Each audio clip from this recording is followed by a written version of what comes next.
Kannur dental college വിദ്യാർത്ഥി നിതിൻ രാജിന്റെ മരണവുമായി ബന്ധപ്പെട്ട കേസിൽ പോലീസ് പിടിയിലായ അധ്യാപകൻ ഡോക്ടർ റാമിനെ വിട്ടയച്ചു. നോട്ടീസ് നൽകിയ ശേഷമാണ് റാമിനെ വിട്ടയച്ചതെന്ന് കണ്ണൂർ പോലീസ് അറിയിച്ചു. 2 ദിവസത്തിനകം ഹാജരാകണമെന്നാണ് നോട്ടീസിൽ പറയുന്നത്. വിവരങ്ങളുമായി കണ്ണൂരിൽ നിന്ന് മിഥുൻ പിള്ള ചേരുന്നു. മിഥുൻ, കുറേ നാടകീയമായ സംഭവങ്ങളാണല്ലോ ഏതാനും മണിക്കൂർ അരങ്ങേറിയത്. പ്രത്യേകിച്ചും ഈ നിതിൻ രാജിൻ്റെ മരണവുമായി ബന്ധപ്പെട്ട കേസിലെ പ്രതിയായിട്ടുള്ള ഡോക്ടർ റാമിനെ പോലീസ് വളരെ തന്ത്രപരമായി പിടികൂടുന്നു, അറസ്റ്റ് രേഖപ്പെടുത്തുന്നു. കോടതിയിലെത്തിയപ്പോഴാണ് കോടതി വേണ്ട നിലയിൽ നടപടിക്രമങ്ങൾ പാലിച്ചല്ല അറസ്റ്റ് എന്ന് പറഞ്ഞിട്ട് അറസ്റ്റ് ഒഴിവാക്കുന്നു. പക്ഷേ വളരെ പെട്ടെന്ന് ഈ ഡോക്ടറെ, ഈ അധ്യാപകനെ പോലീസ് പിടിച്ചുകൊണ്ടു പോകുന്നു. പിന്നീടാണ് വിട്ടയക്കുന്നത്. കൂടുതൽ വിവരങ്ങൾ എന്തെല്ലാമാണ് മിഥുൻ പിള്ള?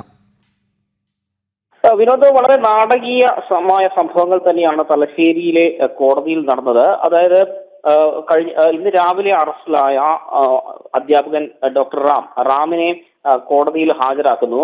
പക്ഷേ കോടതിയിൽ ഹാജരാക്കിയപ്പോഴാണ് പ്രതിഭാഗം അഭിഭാഷകൻ നടപടിക്രമങ്ങൾ പൂർത്തിയാക്കാതെയാണ് ക്രൈംബ്രാഞ്ച് ഇദ്ദേഹത്തെ അറസ്റ്റ് ചെയ്തത് എന്ന വിവരം കോടതിയെ അറിയിക്കുകയായിരുന്നു. സ്വാഭാവികമായും ചില നടപടിക്രമങ്ങൾ, അത് സുപ്രീം കോടതി നിർദ്ദേശിച്ച ചില കാര്യങ്ങളാണ്.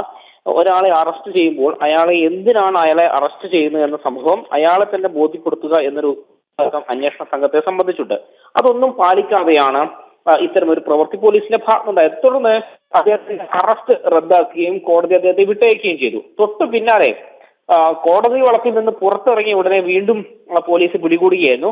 സ്വാഭാവികമായി അത് ചട്ടലംഘനത്തിന്റെ പരിധിയിൽ വരും. കാരണം കോടതി അത്തരത്തിൽ വിട്ടയച്ചയാളെ വീണ്ടും അറസ്റ്റ് ചെയ്യണമെങ്കിൽ മുൻകൂർ നോട്ടീസ് നൽകിയ ശേഷം മാത്രമേ ചെയ്യാവൂ എന്നാണ് ചട്ടം.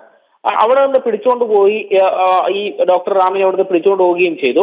തൊട്ടു പിന്നാലെ അത് വലിയ വിമർശനങ്ങൾക്ക് വഴിവെച്ചത് തൊട്ടു പിന്നാലെയാണ് പോലീസ് തന്നെ പറയുന്നത് അത് നോട്ടീസ് നൽകുവാൻ വേണ്ടിയാണ് അദ്ദേഹത്തെ അവിടെ നിന്ന് കൂട്ടിക്കൊണ്ടുപോയത്. അത് കസ്റ്റഡി അല്ലായിരുന്നു. നോട്ടീസ് നൽകിയ ശേഷം അദ്ദേഹത്തെ മോചിപ്പിച്ചിട്ടുണ്ട്.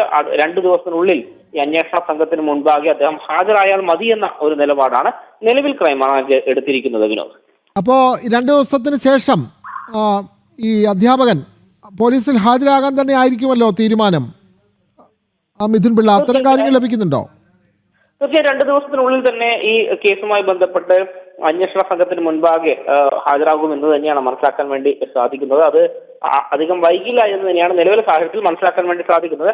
അതായത് പോലീസിന്റെ ഭാഗത്ത് നിന്ന് വലിയൊരു വീഴ്ച ഈ ഒരു ഘട്ടത്തിൽ ഉണ്ടായി എന്ന കാര്യം എടുത്തു പറയേണ്ടതുണ്ട്. വളരെ ലാഘവത്തോടുകൂടി അറസ്റ്റ് നടപടികളടക്കം കണ്ടോ എന്നടക്കം സംശയം നിലനിൽക്കുകയും ചെയ്യുന്നുണ്ട്. ഇത്രയും പ്രമാദമായ ഒരു കേസിൽ ഒരാളെ അറസ്റ്റ് ചെയ്യുമ്പോൾ കൃത്യമായ രേഖകൾ നൽകാതെ അറസ്റ്റ് ചെയ്തു എന്ന് പറയുമ്പോൾ തന്നെ പോലീസിന്റെ ഭാഗത്ത് ഇക്കാര്യത്തിൽ വലിയ വീഴ്ച ഉണ്ടായി എന്ന് തന്നെ വേണം വിലയിരുത്താൻ. വിനോദ്, വളരെ വ്യക്തമാണ്. കണ്ണൂരിലെ ദന്തൽ കോളേജ് വിദ്യാർത്ഥി നിതിൻ രാജിന്റെ മരണവുമായി ബന്ധപ്പെട്ട കേസിലാണ് അധ്യാപകൻ ഡോക്ടർ റാമിനെ പോലീസ് അറസ്റ്റ് ചെയ്യുന്നു. പിന്നീട് കോടതി വിമർശനത്തെ തുടർന്ന് വിട്ടയക്കുന്നു. വീണ്ടും പോലീസ് സ്റ്റേഷനിലേക്ക് കൂട്ടിക്കൊണ്ടുപോയി നോട്ടീസ് നൽകുന്നു എന്നുള്ളതാണ്. 2 ദിവസത്തിനകം കൂടുതൽ ചോദ്യം ചെയ്യലിന് വേണ്ടി ഹാജരാകണം എന്നുള്ളതാണ് നോട്ടീസിൽ പറയുന്ന വിവരങ്ങൾ നൽകുകയായിരുന്നു മിഥുൻ പിള്ള.